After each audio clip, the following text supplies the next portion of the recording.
ती स्वामी समर्थ एक कमेंट आले की जॉबसाठी काय सेवा करायची. जॉबसाठी तुम्हाला सेवा मी सांगते, पण जॉब कसा आहे असो तुम्हाला कष्ट तर पहिले करावे लागणार आहे. स्वामींची सेवा करून आपल्याला आपल्या मनासारखा जॉब भेटेल. तुम्ही स्पर्धा परीक्षेची तयारी करत असाल, ते गव्हर्नमेंट जॉबची तयारी करत असाल, तेही तुम्हाला जॉब भेटेल. त्यासाठी मी तुम्हाला सेवा सांगते. तुम्हाला काय करायचं, 21 स्वामी साराचे 21 पारायण करायचे. तुम्ही दिवसभरात कधीही करा, संकल्पयुक्त करा, 21 पारायण नक्की करा. सोबत तुम्हाला या त्याच्या पुढच्या सेवा सांगायच्या तुम्हाला संध्याकाळी करायच्या 6 ते 8च्या दरम्यान कधीही करा. एक टाईम फिक्स करा, त्यावेळेस तुम्ही त्या करा.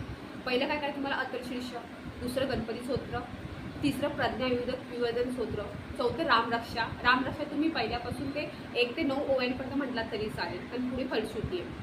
5वं आहे सरस्वती स्तोत्र आणि 6वं आहे नवग्रह सूत्र मंत्रांना 1 ते 9 ओव्यांपर्यंत तुम्हाला डोक्यावर उजवा हात ठेवायचा आणि पुढे मग फलश्रुती तुम्हाला बोलायची. ह्या सगळ्या सेवा तुम्हाला नित्य सेवेच्या पुस्तकामध्ये भेटून जाईल. त्यामुळे तुम्ही ह्या सेवा नक्की करा. तुम्हाला मनासारखी जॉब भेटेल. श्री स्वामी.